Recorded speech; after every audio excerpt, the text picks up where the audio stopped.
Salut, aujourd'hui on va parler du premier film de la liste qui a réussi à me faire chialer, Narnia. Et je sais pas pourquoi, j'ai regardé le film et j'ai eu la larmiche. Je vous explique pourquoi. Alors pour ceux qui n'ont jamais vu Narnia et qui se posent la question, moi j'ai encore mon édition Ultimate que j'avais demandé à mes parents à Noël quand j'étais petit et que j'ai un petit peu custom avec une carte.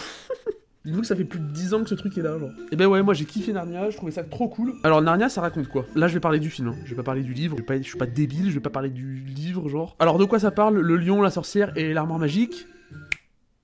Je vais vous le dire. C'est l'histoire de 4 enfants qui, pendant la Seconde Guerre mondiale, se voient mettre à la campagne, genre, je sais pas comment on dit. Et pendant une partie de cache-cache, il y a la petite fille Lucie qui trouve un monde magique dans lequel il y a des petites chèvres, il y a des nains, et comme entrer dans le monde de l'heroic fantasy, style Donjon Dragon, Seigneur des Anneaux, machin bidule, je trouve que c'est magistral, parce que c'est vu à travers les yeux d'une petite fille, d'un petit enfant, donc c'est vraiment trop bien, c'est hyper innocent, et vraiment c'est trop cool. Moi personnellement, entre Narnia et le Seigneur des Anneaux, vous allez me détester, vous allez péter un câble, mais Narnia est au-dessus du Seigneur des Anneaux, il n'y a pas de débat à avoir. Narnia, c'est juste factuellement mieux, il n'y a pas de machin, de gobelins, de trucs bizarres, c'est juste, il y a des nains, c'est rigolo, il y a des chèvres, c'est rigolo, et merci quoi. Donc moi je préfère Narnia. Donc ouais, vous pouvez commencer à taper les commentaires, oui, c'est honteux, Seigneur des Anneaux c'est mieux, machin bidule. Moi je préfère Narnia. Mais on peut débattre, on peut faire un petit débat, ça serait cool. Et alors, ce qui est intéressant, c'est que il y a un faune qui est joué par James McAvoy que j'adore.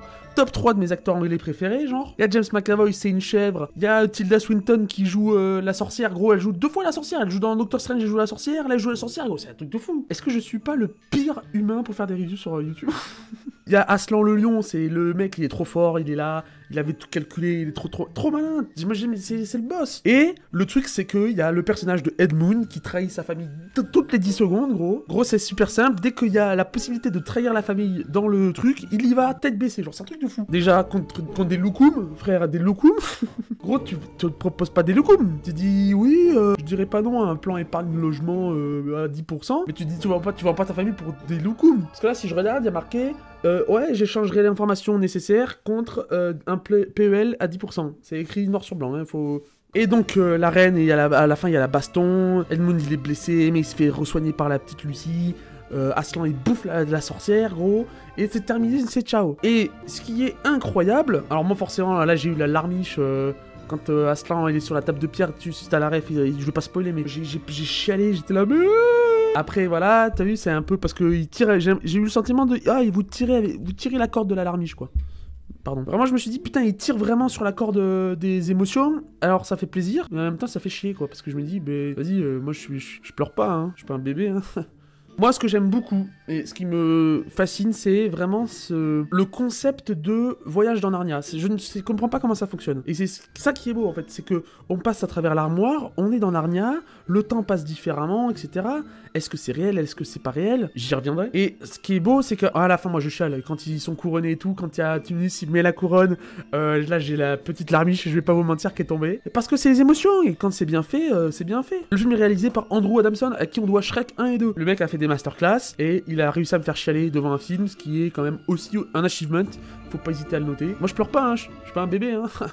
Ça. Et du coup, en fait, les 4 enfants passent leur vie, on va dire, dans Narnia, ils passent au moins une vingtaine d'années, ce qui fait qu'ils ont complètement oublié le réverbère et l'armoire, etc. Et finalement, quand ils repassent dans la réalité qui est la nôtre, enfin je crois, parce que vous me regardez dans un ordinateur, donc je sais pas si on a la même réalité, tu vois. Quand ils repassent dans la réalité, c'est comme si c'était passé 3 heures, tu vois. Et je trouve ça formidable parce que je pense que je vais faire une méga vidéo prochainement. Faut vraiment que je me bosse dessus. J'aime trop quand on nous casse le concept de la réalité. Genre vraiment les films qui viennent prendre la réalité et qui font genre PAM. Et là, genre Narnia, typique, on est dans ce genre de cas particulier où tu ne sais plus quelle est la réelle réalité. Alors s'il y a aucune réelle réalité dont t'es 100% sûr, comment ça marche? Qu'est-ce qui...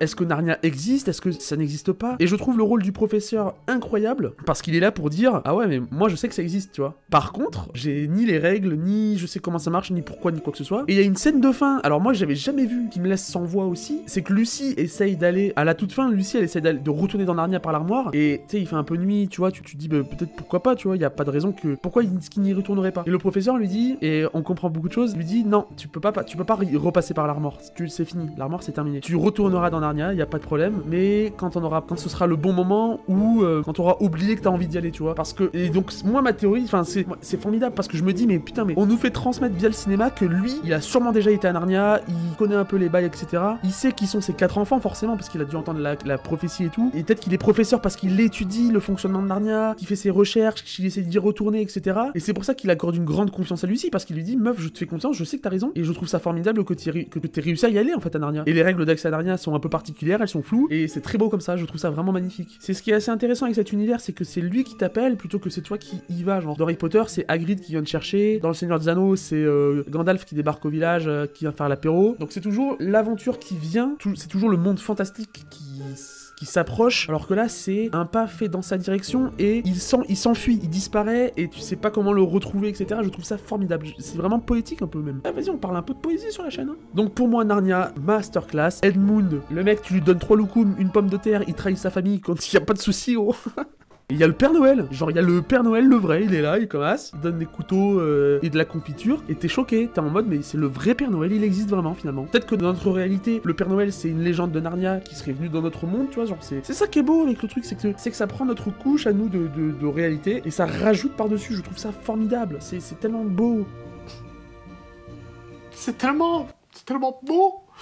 Donc mention spéciale pour le renard est trop malicieux, moi j'aime beaucoup ce personnage. Je le trouve à la fois très cool parce qu'il arrive à tendre un piège mais aussi un peu malicieux, tu vois, c'est un peu maître renard sur son arbre perché, tu vois. Monsieur Tumnus, le boss, je suis dégoûté qu'il soit pas dans les épisodes suivants parce que vraiment, moi j'adore James McAvoy, vraiment, le boss. Et il me transmet des émotions, mais c'est un truc de fou. Gros. Quand il est en dépression parce qu'il a failli kidnapper Lucie, quand il est dans la prison et qu'il dit à Edmund, vas-y, c'est la galère et tout, il essaie de le défendre et tout, mais il se fait piéger, c'est horrible. À la toute fin, quand il est heureux juste pour Lucie parce que l'aventure est terminée, c'est une fin douce amère parce que Aslan s'en va et il lui rend son petit mouchoir. Moi, ça me flingue. C'est comme s'il me donnait le mouchoir à moi parce que là, j'ai vraiment eu la larmiche. J'étais éclaté, j'en pouvais plus. Ça fait les émotions, elles font comme ça. C'est trop compliqué. Donc, si vous n'avez jamais vu Narnia, foncez le voir. C'est super sympathique. Ça se montre à des enfants pendant la saison de Noël. C'est super sympa. Ouais, on va parler des autres. Donc, abonnez-vous, pensez à mettre les commentaires, la cloche. T'as compris le délire là des youtubeurs 2.0 là, c'est merde. J'aime un peu moins le 2 et encore un peu moins le 3. Je trouve que le 1 est vraiment exceptionnel. Mais du coup, je vous détaillerai plus dans les heures vidéo précisément. Mais